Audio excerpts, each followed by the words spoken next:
శ్రీమాత్రే నమః. అందరికి నమస్కారం అండి. ఈరోజు మనము మేషరాశి వారి ఇంటికి ఈ దేవత పదే పదే రహస్యంగా వస్తుంది. నిజం తెలిస్తే మేషరాశి వారు తప్పకుండా వణికిపోతారు. మరి మేషరాశి వారి ఇంటికి పదే పదే వస్తున్నటువంటి ఆ దేవత అసలు ఎవరు? ఆమె రహస్యంగా పదే పదే దేనికి వస్తుంది? ఈ వివరణ అంతా కూడా ఈరోజు మనం ఈ వీడియోలో పూర్తిగా తెలుసుకుందాం. ఎవరైతే మేషరాశి వారు ఇప్పుడే కొత్తగా మన ఛానల్ చూస్తున్నారో దయచేసి ఛానల్ సబ్స్క్రైబ్ చేసుకొని లైక్ చేసి సపోర్ట్ చేయడం మాత్రం మర్చిపోకండి. అలాగే మేషరాశి వారు వీడియోని ఎక్కడ కూడా స్కిప్ చేయకుండా చివరి వరకు చూడడం మాత్రం మర్చిపోకండి. మరిక ఆలస్యం చేయకుండా మేషరాశి వారి ఇంట్లో ఏ దేవత తిరుగుతుంది, ఆవిడ తిరగటం వల్ల మీకు నచ్చినటువంటి నష్టం ఏమిటి, అలాగే ఆవిడ ఎవరో తెలుసుకోవడం వల్ల మీకు కలిగేటువంటి ప్రయోజనాలు ఏమిటి అనేటువంటి పూర్తి అంశాల గురించి అయితే తెలుసుకుందాం. మేషరాశి వారిది జీవితంలో కొత్త మార్పులు రాబోతున్నాయి. నిజంగా చాలా రకాలుగా వీరు నష్టపోవాల్సినటువంటి సందర్భాలు ఎదురైనప్పటికి కూడా ఒక దేవత మిమ్మల్ని పదే పదే రక్షిస్తూ ఉంది. ఆ దేవత యొక్క కటాక్షము మీకెప్పటి నుండో మీ మీద అలాగే ఇంటిలో పాది కూడా ఉండటం వలన కూడా మీరు ఆ దేవతను గుర్తించలేకపోవటం వలన కొన్ని లాభాలు కూడా పొందలేకపోతున్నారనే చెప్పుకోవాలి. అయితే రాబోతున్నటువంటి ఈ యొక్క జూన్ నెలలో చాలా ఎక్కువ మంచి శుభవార్తలు అయితే వినబోతున్నారని ఖచ్చితంగా చెప్పాలి. మీ జీవితంలో మీరు ఎప్పుడు కూడా ఊహించినటువంటి మార్పు అనేది రాబోతుంది. అలాగే మీకు ఎన్ని పనులు ఉన్నా కానీ, ఎన్ని సమస్యలు ఉన్నా కానీ, ఎన్ని కష్టాలు ఉన్నా కానీ, ఎంత శ్రమ వచ్చినప్పటికి కూడా మీకు మాత్రము తగినటువంటి లాభం అనేది ఈ రాశి వారికి చాలా రోజులుగా చేతికి అంది వచ్చినట్టు వచ్చి అవకాశాలు సైతము మిస్ అవ్వటం జరుగుతూ ఉంది. అయితే ఈ విధంగా అసలు దేనికి జరుగుతుందో, ఏ విధమైన పనులు చేయటం వల్ల మీరు కాస్త కష్టాల ఊబిలో నుండి బయటపడతారనేది తెలుసుకుందాం. మీకు మీ మనసు స్థిరత్వంగా అస్సలు ఉండటం లేదు. ఆనందంగా ఉండాలని అనుకుంటారు కానీ ఉండలేకపోతున్నారు. ఎక్కువగా సమస్యలు అనేవి ఒకదాని వెంట ఒకటి వస్తూనే ఉంటున్నాయి. ధైర్యంగా ఉండాలి అనుకుంటున్నారు, చాలా వరకు కూడా అలాగే ఉండాలని అనుకుంటున్నారు కానీ ఉండలేకపోతున్నారు. ఒక్కసారి ఈ రాశి వారికి ఏంటంటే ధైర్యం అనేది కూడా పూర్తిగా తొలగిపోయి మానసికంగా చాలా కుంగిపోతూ ఉంటున్నారు. అలా ఈ మేషరాశి వాళ్ళు ఈ యొక్క స్త్రీలు కానీ పురుషులు కానీ మంచి రూపాన్ని కలిగి ఉంటారండి. అలాగే చక్కగా అందంగా ఉంటారు. అందంగా ఉండటమే కాకుండా వారికి అందమైనటువంటి మనస్తత్వం కూడా చాలా ఎక్కువగానే ఉంటుందని చెప్పుకోవాలి. ఇతరులను చూడగానే వారి కష్టాలను వీరితో పంచుకుంటూ ఉంటారనమాట. అంటే ఎవరన్నా వీరిని చూడగానే వాళ్ళ మనసులో ఉన్నటువంటి బాధ అంతా కూడా వారితో చెప్పుకోవాలని అనిపించేంతగా వీరు ఉంటారని ఈ మేషరాశి వారు చాలా మంచి స్నేహతత్వం కలిగి ఉంటారు. అలాగే ప్రతి విషయాన్ని కూడా చాలా లోతుగా ఆలోచిస్తూ ఉంటారండి.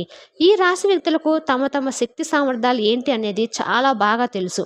ఇక వీరు తాము చేయాలని అనుకుంటున్నటువంటి ఏ విషయంలో కూడా ఏ పనినైనా కానీ మంచి నిర్ణయంతో కలిగి ఉంటారు.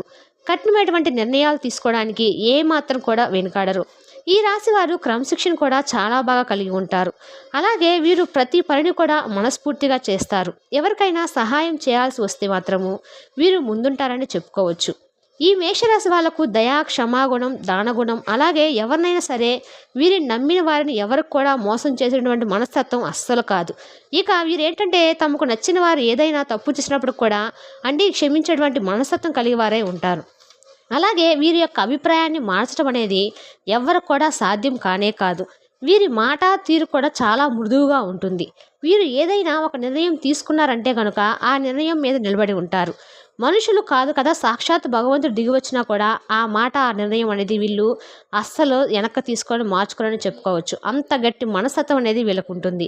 అలాగే వీళ్ళు ఏంటంటే ఏ పని చేయడానికి బాగా కష్టం అనేది ఉన్నా కష్టపడేది మనస్తత్వం కాబట్టి ఎక్కువగా ఇతరులతో కూడా కలిసి ఆ పనిని అయితే పూర్తి చేస్తారు. కానీ ఎలాగైనా సరే సాధించేంత నిద్రపోరని చెప్పుకోవాలి. ఇక సాధించడానికి ఎంత కష్టమైనా కూడా అస్సలు వెనుకాడరు.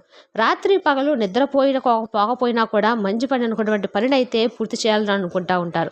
ఇక వీరిది చాలా గొప్ప మనస్తత్వం అని చెప్పుకున్నాం కదా. ఈ మేషరాశిలో పుట్టిన వారి కంటే సహాయం కూడా ఎక్కువగానే ఉంటుంది. 12 రాశుల్లో కూడా సహనం, అలాగే సహాయ గుణం, దానగుణం ఎక్కువగా ఉన్నటువంటి రాశి ఏదైనా ఉందంటే మాత్రము ఈ మేషరాశి వల్లనే చెప్పుకోవాలి.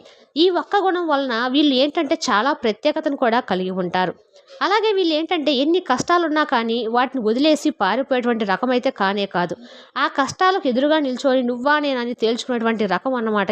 కాబట్టి వీళ్ళు స్నేహితులకైనా అంటే బంధువులకైనా ఏ కొంచెం పరిచయం ఉన్నటువంటి వ్యక్తులకైనా సరే వాళ్ళు కష్టాల్లో ఉన్నారని తెలిస్తే మాత్రము ధైర్యంగా వెన్నుపూసలాగా వారికి వెన్నంటే ఉండి వారికి కావాల్సిన అన్ని విషయాలను సహాయాన్ని అందిస్తూ ఉంటారు.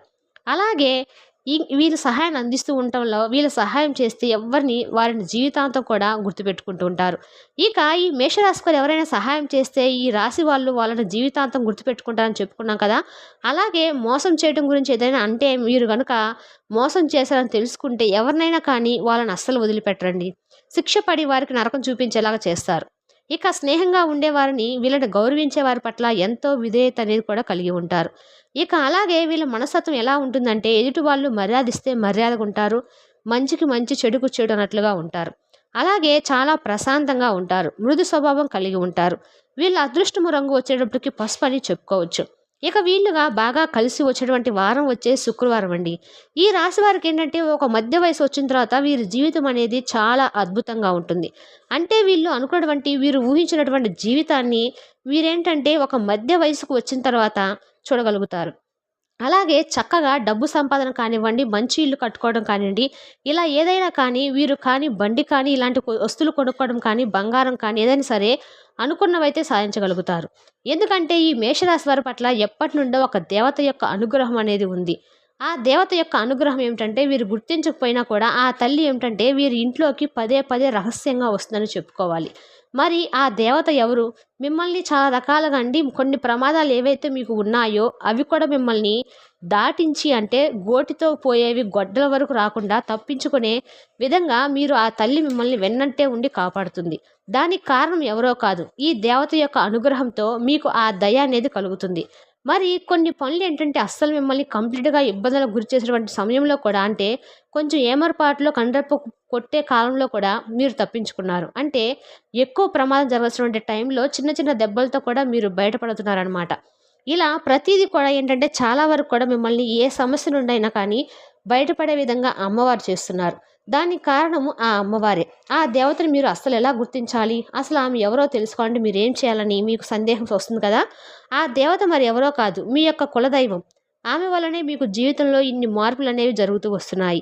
ఏ మాత్రం కూడా మీకు కులదైవం అంటే చాలా మందికి కూడా అస్సలు తెలీదండి. ఎవరైతే మీ ఇంట్లో పెద్దవాళ్ళు ఉంటారో వాళ్ళు చాలా చక్కగా అంటే ఎక్కడైతే ఉంటారో ఇంట్లో లేకపోతే ఒకవేళ ఉన్నటువంటి బంధువుల్లో కానీ ఇలా ఎవరైనా కానీ తెలిసిన వారిని మీ మీ కులదేవానికి సంబంధించినటువంటి ఒక దేవత అయితే ఉంటుంది. ఆ దేవత గురించి మీరు ఖచ్చితంగా తెలుసుకోవాలి.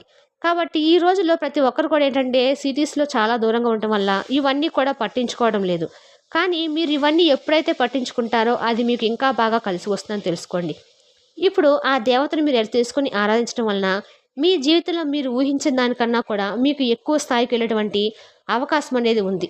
పురాణాలు సైతం చెబుతున్నాయండి. మన కులదైవం అనేది ముందు మనం ఎవరికైతే అంటే మన కులదైవానికి ఎక్కువగా మనం ప్రాధాన్యత అనేది ఇవ్వాలన్నమాట.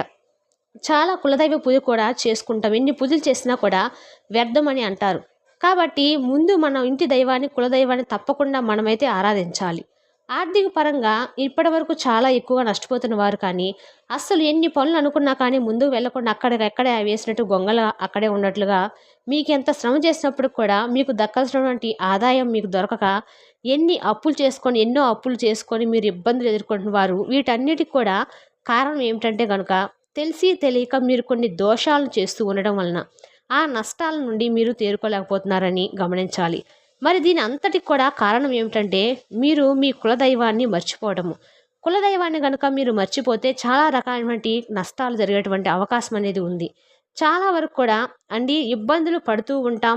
అలాగే మనకు తెలియకుండానే మనకు అసలు ఏం జరుగుతుందో కూడా అర్థం కానటువంటి కొన్ని సిట్యుయేషన్స్ కూడా మనకు ఎదురుపడుతూ ఉంటాయి.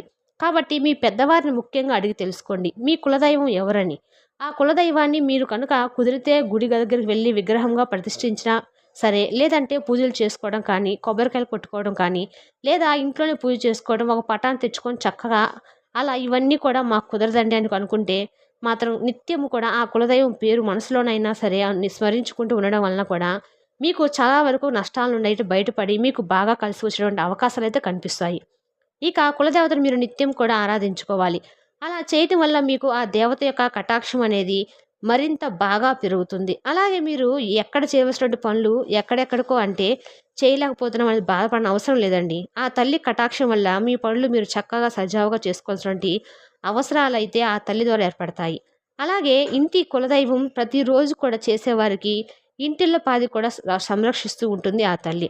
అలాగే కులదైవం గురించి పూర్తిగా తెలుసుకొని మంచి రోజు చూసుకొని మీ పెద్దవాళ్ళతో మాట్లాడి కులదేవత గుడికి కానీ లేదంటే మీ ఇంట్లో పటం తెచ్చి పెట్టుకోవడం కానీ ఒక మంచి రోజు చూసుకొని ఈ విధంగా చేసుకోండి.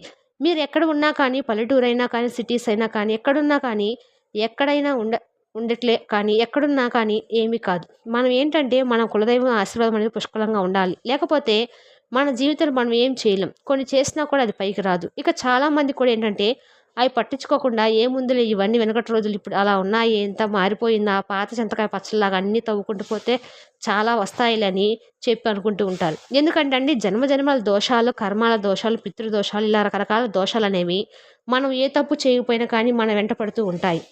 అలాగే సర్పదోషాలు, నాగదోషాలు ఇలాంటివన్నీ కూడా ఉంటాయి. కాబట్టి వీటన్నింటి గురించి పూర్తిగా మనం బయటపడాలంటే కనుక ఖచ్చితంగా కులదేవత ఆరాధన చాలా ముఖ్యం. కాబట్టి కులదేవత యొక్క అనుగ్రహం కావాలి.